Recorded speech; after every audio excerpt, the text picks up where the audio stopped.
All right, we are live. Well, welcome everybody to Undisputed NASCAR Talk Show with Clay and Brenton. Pretty much anything we can say will probably be disputed, but let us know in the comments. We'd love to know what you think. We'd love to know your thoughts. So last week, which was on Sunday, on the the 28th, we had the Talladega race, and Chase Elliott won. We're sporting the hats because that's Clay's favorite driver. So, yeah, Clay, what'd you think? What was up with Sunday? It was pretty good. Again, really happy Chase Elliott won. He actually did a really good job of, kind of controlling that race at the end. He won stage 2, which not that anybody cares. I did pick him for a stage 2 win. You did? That was a good one. I think that was one of my first stage wins this year. Yeah, I was gonna say that was a good one on yours. I think that was one of your first picks. I think you had another one though at some point. So, well, either way, it's always good to pick up one of those wins. But no, he really controlled the race at the end, and did a good job of holding everybody off and taking home the checkers. And even if the race had gone green at the end, I think he would have still won it. He was doing a good job of holding everybody at bay. But aside from the finish of the race, I thought that the race was more like what Talladega always used to be. Decent racing. Not a lot of two-car pushing, but decent pack racing at times, and then it would calm down at other times. Typical Talladega. Yeah. They had a couple good wrecks, which is always fun at Talladega to watch. Glad Kyle Larson's okay, but that was a wild wreck to watch. He was, I don't know if it was the faster speeds or what, but when he spun out, his car was airborne before he ever hit the wall. It was when he spun, it just started to levitate, and then boom, he hit the wall, but he was already on his side when he hit the wall. So I'm sure NASCAR will take a look at that and jack with the car a little more to try and figure out how they're going to keep it on the ground. But, I'm just not sure. They can get it better and better, but I'm just not sure NASCAR is ever going to find a way to, keep the car on the ground 100% of the time when a wreck happens at Talladega or Daytona, just because, A, they're going so fast, and I know they can try and slow the cars down, but, there's only a certain amount that you can slow them down before it's not racing anymore. It's just cars going a circle, which a lot of people argue that it already is. I think the speeds of Sunday made it a more exciting race, kind of back to what NASCAR should be and was supposed to be. I think in the draft they're running 208, 210 at one point. It was impressive. So that part was good, but the way these cars crash, I don't feel like a car crashes the same two ways. So when a car spins out, they might find ways to keep it on the ground in the research and development lab. But once it's out there on the track, it's going to crash all kinds of awkward ways that they haven't planned for and tested for. So, yeah. Again, at those speeds, once it gets a little bit of air under it, it's going to take off. So, yeah. And the important thing is what they've done inside the car to keep the driver safe during those kinds of wrecks, because you're not going to be able to keep the cars on the ground 100% of the time, but you can work on making the driver as safe as possible inside, which I feel that they've done a really good job on, because I think it was Chris Buescher took a hard hit, and then of course Kyle Larson's was even worse with all these barrel rolls, and both of them just hopped out and walked away with no problem. So it happens so much that as a fan, I don't really think anything of it. I just see the window net go down. He gets out. I was like, oh, good. He's all right. I wasn't really expecting anything else because the safety's that good. Yeah. These drivers just walk away from vicious wrecks sometimes every week. And, it's just the norm. But I think it's one of those things that, as a fan, I take for granted the amount of work that NASCAR's put into these cars to making them safe. And I'm sure A lot of the drivers, particularly Kyle Larson on Monday morning, is very thankful for it. Yeah, I completely agree. That was one thing that I made note of while watching the race was the fact that, contrary to what maybe is what is expected versus what happened, I think the cars worked exactly as designed. I mean, for Kyle Larson to only get airborne after sliding that far, that fast towards the infield, and only starting to catch within, 50, 60 feet of the fence, and then catch air, that's actually not too bad. I actually chalk that up to a win on the way everything was designed. Most of these cars, like you were describing, at that speed, they're actually traveling much, much faster than what is necessary for even planes to take off. So from that standpoint, I mean, like anything faster than I think 120 or 150 or something like that, and anything can go airborne. So I think NASCAR did a great job at having all of the packages, everything that they designed for, everything that they prepare for work properly. And even though he took a tumble, even though the car flipped, I mean, Kyle Busch when he started the season and broke both of his legs, like that wreck looked like he should have totally walked away from that. Yet he broke both of his legs. So it's like, from the standpoint of Kyle Larson and the safety that they've come from so far, like you said, we do kind of probably take it for granted, but it's almost one of those things where you can pretty much bank that the driver's going to probably get out of the car, and they've done a really good job at that, even at a super speedway. So, right. Yeah, Kyle Busch's crash at Daytona in 2015, that was just one of those freak accidents, and there were a couple things that went into it. The first, when he did take off to the inside wall, I don't believe there's a safer barrier there. I think it was just tires. Yeah. Which those are useless. I don't know why they ever used them. Second of all, I don't want to say his throttle stuck, but I also don't know if his brakes work properly or not either, because he really tailed off into that fake wall. And then right before he got to the wall, he got into grass, which grass just does nothing but act like ice when you're going that fast. So with those three things combined, it was a kind of an unusual situation, and the results were almost detrimental for him. Well, they were detrimental for a season, but by July things were looking better. Yeah, absolutely. As he went on to win, and man, that could be a whole nother topic of it's almost like the whole Joey Logano thing from last year. He technically, by the rules, he won, whether people like it or not. So that's, I guess, what we kind of get with the way that it is. So that was a really special year for Kyle Busch too. I think he had his son the year before, but he had a son, and then he had such an awful thing happen at Daytona, but he had a pretty decent recovery, all things considered, and then came back at the Brickyard. I don't remember what his first race back was, but he won Brickyard, which is major. I mean, that's like second behind the Daytona 500 of all time. NASCAR driver favorite tracks to win. Your most coveted races, and he won it. And then he just won race after race after race, and then at Homestead took the championship all in a half a season. Which I'm not sure you could write that any better. No, and like I said, it's either way you dice it, he won by the rules. So I think that was fair. Yeah.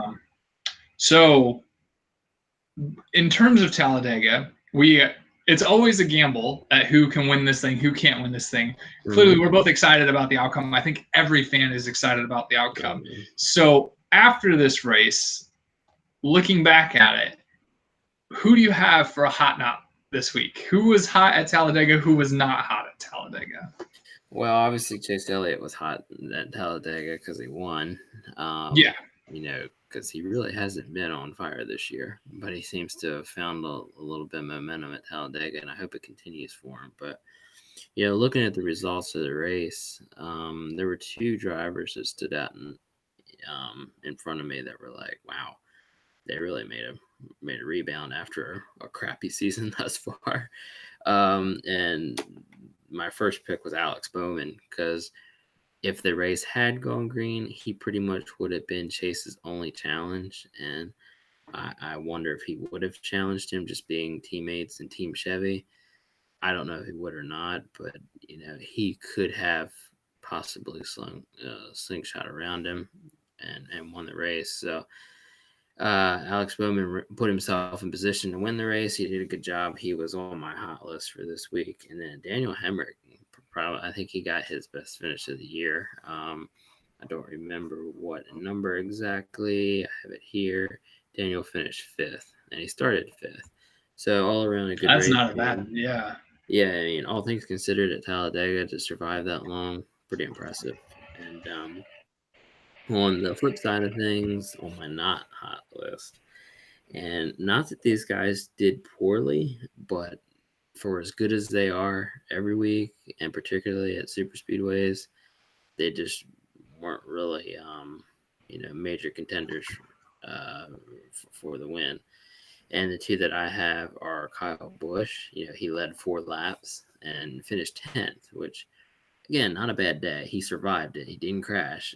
So that was actually a win for him. But he just didn't seem like he was up there fighting for the win much in the later stages of the race, which, kind of like Kyle. He's usually pretty aggressive at a plate track, even though he claims to hate them. Yeah. And then the other one, Brad Keselowski is always a threat at Talladega, always a threat. And, he led about 10 laps and finished 13th. Again, not a bad day. He survived all the big crashes, but him and Joey Logano are always there at the end. And Brad just didn't seem to be present this week. Yeah, that was surprising to me, considering I had picked almost the whole Penske camp in my picks, and they did not deliver at all. And so that actually brought me to my hot list, which was, I'm going to be vague with it, but Team Chevy. Holy crap. Like, they showed up. They stopped hitting the snooze button and finally decided to show up and contend. Chase taking the win. Most of the top 10 is Chevys. And specifically, Alex Bowman. I agree. Like, he was actually somebody I was going to write down before I just wrote Chevy. I was going to write down Bowman because, yeah, he performed on Sunday. And as weird as it sounds, too, because he's still part of the Chevy camp, Austin Dillon, like, somebody we don't normally talk about, but, I mean, he finished, let's see, Austin finished 14th, and Ty Dillon. I mean, like, Ty won another stage. That dude is on fire. I know he's not exactly a Chevy, but holy crap, like, Ty Dillon. So yeah, Ty Dillon is definitely on the hot list from Talladega. What does he drive? I think he's running a Toyota. If I'm not mistaken. All right, no, you know what? Yeah. No, Ty is running a Chevy. Why did I think he was running a Toyota? My bad. He is running a Chevy. That makes sense. I thought he was running something different. Nope. So he was a Chevy. So yeah, Ty Dillon, Chevy. Adds to Team Chevy's success. Yeah, they kicked butt. So that was my hot list. Ty Dillon for sure. He won a stage. He came home in the teens, but that's okay. I mean, like, that's a second stage win. Right. Something's connecting for that guy. So yeah, Ty Dillon, Alex Bowman, just Team Chevy in general. Then for my not hot list, which are pretty obvious, actually, I'm glad you picked who you picked, because I sadly went very obvious. Friggin' Jimmy Johnson and Kevin Harvick. Yeah. I have no words. That was just, they haven't really been there all season, and they really did not show up on Sunday at all. Well, I can't really talk about Jimmy Johnson, but Kevin Harvick, I'd say, I'm not 100% sure that was his fault, getting wrapped up in that early wreck with Bubba Wallace's lack of driving skill, to be put politely. Yes. But Jimmy Johnson, he, nowhere to be found. Yeah. And that was why it was hard for me to pick Harvick. But at the same time, what was Harvick even doing in that mess in the first place? It's early on and it's hard. Well, I don't know if maybe that was the strategy to go to the back. Some people do that, but yeah, it unfortunately rarely works out. Right. So, but yeah, those are my notes this week. So we had a good diverse bunch. I think we definitely summed up the entire race and field. So. Well, Brenton, moving on to Dover, we got a whole different monster team this week. Literally. Yes, we do. Miles is going to chew up and spit somebody out here eventually. So. Well, I'm going to go ahead and run through all my picks for Dover. All right. I have, for the pole, I'm going way out on a limb here, but for some reason, and I always seem to like to go this way because it works more times than you'd think. But a driver that comes off of a terrible week, a lot of times comes into a really good week. And I don't think you can go from a worse week than, flipping your car multiple times. So he's good on concrete tracks. He's been decent at Dover in the past. I picked Kyle Larson for the pole on Friday at Dover. Unfortunately, I don't see that sticking. I can see Kyle on lap one going for third, fourth, fifth, falling right to the back. So I don't expect him to be a threat for the race win. But coming into stage one, Ryan Blaney is there. It's amazing to me. He hasn't won a race yet this year, but he's always there. So I see Ryan Blaney coming in as the winner of stage one. But right, it seems, and you and I have noticed, we seem to have this trend going where the stage two winner and the race winner tend to be the same person.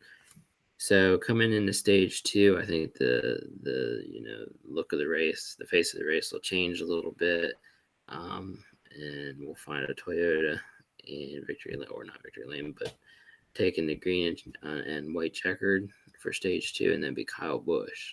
Kyle Busch is always amazing at Dover, and unless he has a mechanical failure or some kind of hard luck, he's always a threat at Dover. So I see Kyle Busch taking stage two and sealing the deal with the win here at Dover at the end of the 400 miles. I see Kyle Busch winning this week. He's coming off of not the best weekend. It's time for him to get back to victory lane. It's been what, 2-3 races now? It's been too long. Yeah, 2-3 races too long for him, for sure.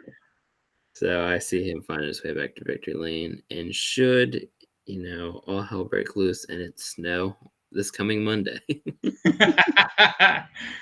my long shot, if he's gonna come back to life anywhere, it'd be here at his favorite track, Jimmy Johnson. My long shot pick. All right, I like that. Those are great picks, especially Johnson. Actually, I think that is a good long shot, because you're right. If there is anybody who could win at that, it's him for sure. For sure. Tony Stewart won Dover after a very, very long dry spell. Yes. Yeah. So it is definitely a track that can happen, especially because it's so short, right? Relatively speaking, if you can get out soon, if you can get out front quick, you've got a lot of potential to make a lot of ground up. So actually, I think it's fun because I think we have a tip of the hat to each other this week. We've got I picked Blaney for pole and Blaney for stage one. So we both have stage one is the same, because I think Blaney's already won a pole this year and he has tons of stage one wins. So he just seems like he can do it. I mean, he's proven himself. He just doesn't have a win. It'll come. Maybe it'll come this week, but I didn't pick him. So I think Blaney will do pole and stage one. And then the tip of the hat to you is I picked your favorite driver for stage two and the win, because we're based off of the stage two winners I picked Elliott. He won in the fall. He won Talladega last week. He has got a lot of potential to win this Sunday for sure. So, not a bad pick. And then my long shot is somebody who I actually found quite entertaining on Sunday at Talladega, which you don't normally say about him, and he's trying to prove himself. I picked Daniel Suarez for a long shot. He's running a Ford. He proved he could actually wheel the car really well at Talladega, which was kind of surprising. I think if he's got some windows and some stuff goes his way, he might actually take home his first win. It would probably be pretty cool. So it would be cool. That's a really interesting pick. I wouldn't have gone that direction, but that's why it's a long shot. And if you think about it, that's not a bad pick at all. Yeah, thanks. Yeah, and that's what's been fun about this. It's just we can pick the long shots, and it works because, like you said, Jimmy coming off of last week, he is definitely somebody who can rise from the ashes and go from 0 to hero like that. So that is, he's gonna come back at some point. I'm waiting for Charlotte. That's when I said I'd bring him back. So we'll see. But well, there you go, ladies and gentlemen. That is Undisputed for this week. Undisputed NASCAR Talk Show. We really appreciate you guys watching. We've been enjoying the comments that you guys have done. We had a viewer last week who posted their picks. It was a lot of fun to see what they picked, and we look forward to this week as well. Let us know what you think. Let us know your picks. We'd love to interact with you. But until the next episode, we'll see you then.